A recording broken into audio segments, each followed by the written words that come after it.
San Sabino de Hermópolis fue un mártir egipcio del siglo III, venerado en las iglesias orientales y recordado como uno de los testigos más notables de la fe en el Egipto romano. Su memoria quedó unida para siempre a Hermópolis Magna, la actual El Asmunein, importante centro administrativo, económico y religioso del Egipto Medio, donde ocupó una posición destacada y ejerció, según la tradición, funciones de gobierno o de administración. Pertenecía a una familia noble y acomodada, integrada en ese grupo social elevado que, por su rango, su riqueza y su influencia pública, desempeñaba un papel decisivo en la vida local. Precisamente esa condición hizo más visible su testimonio cristiano y más grave, a los ojos del poder imperial, su negativa a renunciar a la fe. Las noticias conservadas sobre su vida son sobrias, pero coinciden suficientemente en sus rasgos esenciales. Se le presenta como un hombre piadoso, firme en la confesión de Cristo y especialmente distinguido por la caridad. Socorría a los pobres, ayudaba generosamente a los necesitados y daba amparo a los cristianos perseguidos en un tiempo de creciente peligro. Su relieve social no lo llevó a la comodidad ni a la prudencia mundana, sino a poner sus bienes y su autoridad al servicio de los más vulnerables. Así, la tradición cristiana antigua lo presenta como un notable de la ciudad que no encerró la fe en el ámbito privado, sino que la manifestó públicamente por medio de la misericordia, la hospitalidad y la solidaridad con sus hermanos. Su historia se sitúa en el marco de las persecuciones desencadenadas bajo el emperador Diocleciano, uno de los periodos más duros de represión contra los cristianos. Aunque la cronología transmitida por las fuentes no siempre coincide con plena exactitud, y algunas tradiciones adelantan la fecha de su muerte al año 287, mientras otras la encuadran de modo más amplio en la gran persecución de comienzos del siglo IV, lo cierto es que su martirio pertenece a aquel tiempo en que la fidelidad al Evangelio podía costar la vida.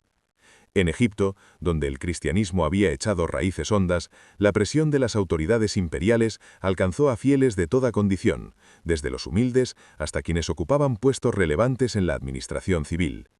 Cuando la persecución se recrudeció, Sabino se retiró de Hermópolis y buscó refugio en un lugar apartado junto con un pequeño grupo de compañeros cristianos.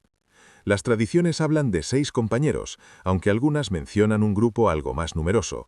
En todo caso, se trataba de una comunidad reducida que intentó ocultarse mientras arreciaba la amenaza. Se refugiaron en una aldea remota o en una humilde choza, con la esperanza de escapar temporalmente a la violencia de las pesquisas. Sin embargo, aquel escondite fue descubierto por una traición que la memoria cristiana ha conservado como uno de los rasgos más conmovedores de su pasión. El delator fue, según la versión más difundida, un hombre pobre a quien Sabino había alimentado y ayudado repetidas veces. Otras tradiciones lo presentan como médico. En todas permanece intacto el núcleo del relato. El santo fue entregado por alguien antes beneficiado por su generosidad, que lo vendió por 2 monedas de oro. Descubierto el refugio, Sabino fue arrestado con sus compañeros y conducido ante la autoridad. No murió en su ciudad, sino que fue trasladado a Antinópolis, donde fue sometido a interrogatorio y a tormentos para obligarle a sacrificar a los dioses y abjurar de Cristo. Las fuentes coinciden en que soportó con entereza la tortura y permaneció inquebrantable en la confesión de la fe. Algunas tradiciones describen suplicios particularmente crueles, propios de la represión judicial de la época: suspensión del cuerpo, desgarros con hierros y aplicación del fuego. Sabino resistió con firmeza, sin ceder a la intimidación ni al dolor, y prefirió la muerte a la apostasía. Finalmente fue condenado a morir en el Nilo. Según la tradición, lo arrojaron al río junto con sus compañeros, y así consumó el martirio por ahogamiento. Algunas versiones añaden que llevaba atada al cuello una piedra para precipitar su muerte. De este modo, el gran río de Egipto, eje de la vida del país, se convirtió también en escenario de su testimonio supremo. La figura de San Sabino de Hermópolis resume de manera ejemplar un rasgo característico del cristianismo egipcio antiguo.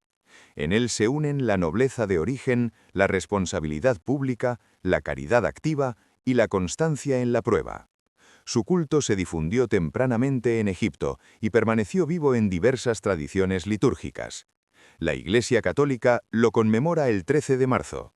Las iglesias ortodoxas celebran su memoria el 16 de marzo y la Iglesia copta el 20 de febrero. San Sabino de Hermópolis, ruega por nosotros. En Hermópolis, en Egipto, San Sabino, mártir, que después de varios suplicios terminó siendo arrojado al río. Los sometieron a varios y crueles suplicios, azotes, torturas con hierros candentes y otros tormentos inhumanos, para que abjuraran de Cristo. Pero Sabino y sus compañeros permanecieron firmes, confesando una y otra vez su fe en el Señor.